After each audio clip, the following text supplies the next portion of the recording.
Can we talk about this billionaire business real quick? That's what I was about to say. Can we Let's talk go about there. this Houston Rocket? Y'all mean? Can we talk about this Phoenix Suns Yeah, and Houston Rockets trade? bro. Let me say something real quick before you two vets get this. This goes back to what we talking about. Sam Presti did. This Houston Rocket team was number 2 in the league behind OKC. The one thing I loved about this team is they had the number 1 defensive rating, I think, in the NBA. They rebound as a team. That chemistry, the nucleus, the coach just got there. They just extended the coach.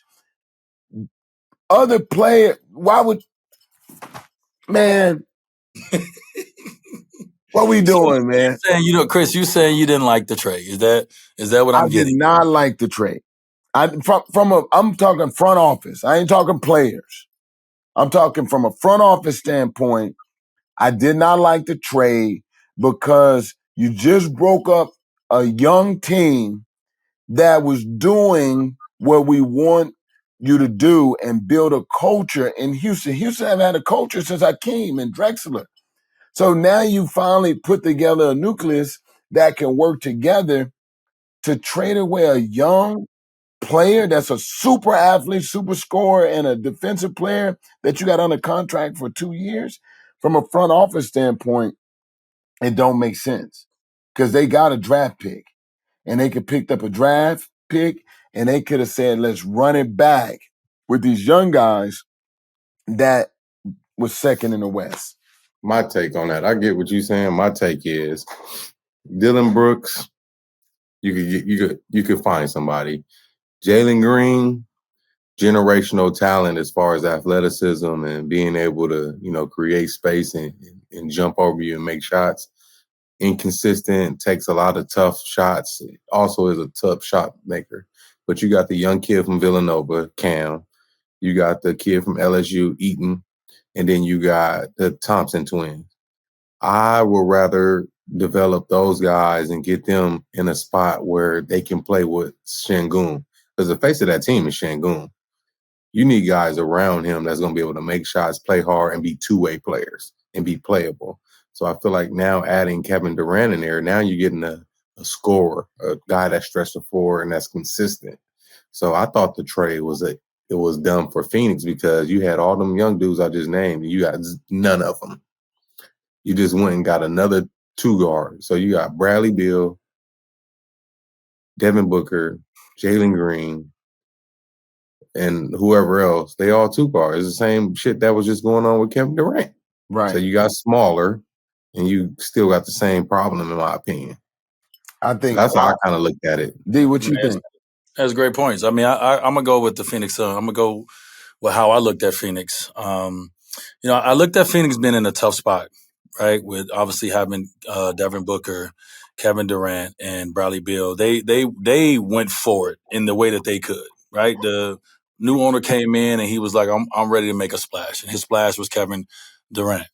And they gave it a run. They gave it a try, and it didn't work out. They had 3 coaches in this experiment, and multiple players. And so I look at Phoenix and I say, what Phoenix did for themselves is they gave themselves some elbow room because they were bootstrapped in a sense, Right. and so they needed to give themselves a little breather and create something for themselves. And they did an amazing job of turning, Kevin Durant, who's one of the greatest in our game, but also too someone who's 36, 37 years old come next season, turning him into, let's see who Jalen Green may become. Because the one thing Jalen Green showed us is that, yes, he's inconsistent, and no, he's not ready yet.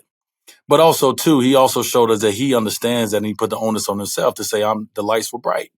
And so we get a 2-year look at him, right? We get a 2-year look at a young guy like that. We also get a 20th pick. And then, too, we got 5, second-round picks that we could turn into something. And so we gave ourselves just some breathing room with a player who, with the fan base and also with KD, who just probably got weary of each other. KD he get weary after a while, and the fan base did as well, right? They expect winning when you get greatness that comes to your team, and they wasn't getting that. And so I think it was great for both sides to kind of split that up, and Phoenix to give themselves some elbow room, and Houston to give themselves a chance right now and say, all right, our young course, Jalen Green, somebody who we depend on, he just showed us that he's not ready right now. And he's not ready right now. Are we going to put ourselves in a situation where we're going to have to give him a max in 2 years? or we're going to try to move on and try to bring somebody in here that can bring hope to this. Like D. Rice said, build around what our future really is going to look like. And Kevin Durant is just somebody to come in and give me 26, 28 a night. You know what I mean, in a sense. And it gives us a chance right away to get this excitement, get this shit brewing in a sense. And so I kind of look at it the other way as well, even though, Chris, I do understand what you're saying about the patience of OKC, the steps that they took, the building blocks they were willing to take. Everybody don't have that patience. Everybody don't have that kind of time, right? Houston decided that they went on that time no more. They were not willing to wait. And because they were not willing to wait on Jalen Green to get to the level that he was drafted to be, or that he was a top high school player at one point to be, they made a move. And it was a great move for Phoenix because they needed this elbow room. Right, Yeah. right. And That's how I looked at it. No, that's a great POV. I just looked at it from like, damn, Houston wasn't patient. I'm not even looking at the players in regards of KD being, a great player. He's gonna make that team better, right? I'm looking at it from the front office, from the coach's perspective. You just extended your coach. You just was in the playoffs making a run. You don't think Coach had nothing to do with it? He wasn't a fan of Jalen Green, and we saw that the year before when he benched him. Coach got something to do with that too, right? Coach, he wasn't a fan of Jalen Green. Yeah, and I mean, listen, Jalen Green showed us that. I mean, I think he went off for like 42 in one of the games. Like, he has that level, that potential, but also too, he's not there yet. No. And you don't know how long you got to wait on a young guy to actually get to that level of where SGA is, where this guy can actually help you get to the finals. He's not at that point. And so once they saw that, I feel like they made a move and said, instead of saying, let's wait, let's make a move right now because the move is there for us to make. And I don't think they gave up too much. Huh? Yeah, and they're close. Like Chris just mentioned, they're the second best team in the West. Yeah, they're the second best team in the West. Yeah, they're close. I was just looking at the patience. That's all. I mean, I think you make moves, but I'm just watching the patience. Like Boston won the year before, and you look at the patience of the Yeah. And I'm looking at the patience. Yeah, most organizations do not have it.